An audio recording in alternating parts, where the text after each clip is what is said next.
ladies and gentlemen.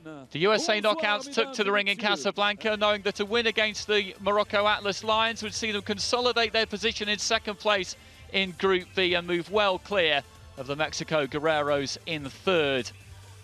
For the Morocco Atlas Lions, the win was every bit much as needed, with just 1 point from their opening 2 matches.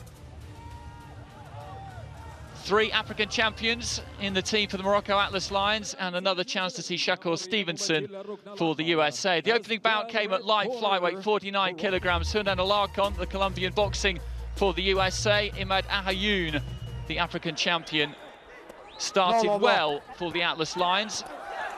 He controlled the fight in the early stages, having had recent World Championship experience as well, but the longer the contest went on, the more that Alarcon came back into it.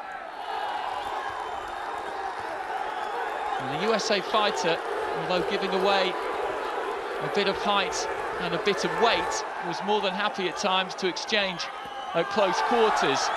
A slight cut to the left-hand corner of the eye of Ahayoun didn't help matters for him.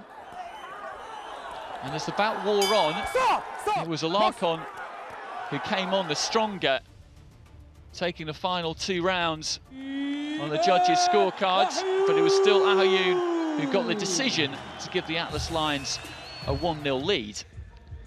Next up with the light welterweights, Gary Russell, one of the famous Russell boxing brothers, up against Abdelhak Nadir. And Russell it was who made a very, very quick start, blurring hand speed at times from the Olympic trials champion. And Nadir really struggled to keep Russell off him, but was always willing to engage at close quarters. But Nadir just consistently came off worse, and then particularly at the end of the 3rd round, he took some heavy shots, including this big left hand that put him down to the canvas. And the corner in between rounds had a job to do to assess their man and see whether they would send him out for the 4th. They didn't. Nadir was inconsolable, but it was a good, efficient performance from Russell. At middleweight, Charles Conwell, the 18-year-old from the USA, was up against Badr Eddin Hadiwi. And it was Hadiwi, employing good movement and sharp punching, who got off to a decent start in this bout, having moved up to middleweight from welterweight. But the longer the fight went on, Conwell just managed to wear him down. The feet slowed down a touch, and Conwell took over and got the win, courtesy of a split decision, to give the United States a 2-1 lead. So Shakur Stevenson knew that a win would seal the victory for his team, and he was in with Mohamed Hammout, another African champion.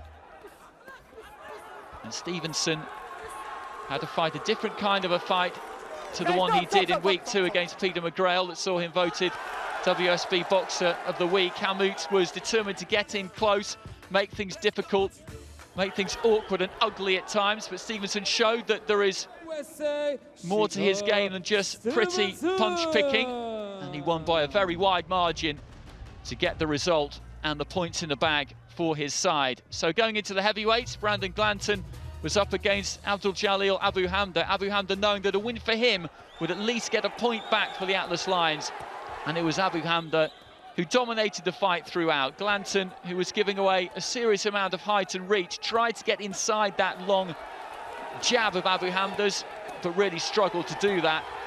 Abu Hamda found a very, very good range, digging his toes in, managed to land some good punches, did wear a good left hand from Glanton towards the end of the fight, but it was Abu Hamda who ran out the winner. So a very successful night for the USA Knockouts. It finished Atlas Lions 2, USA 3.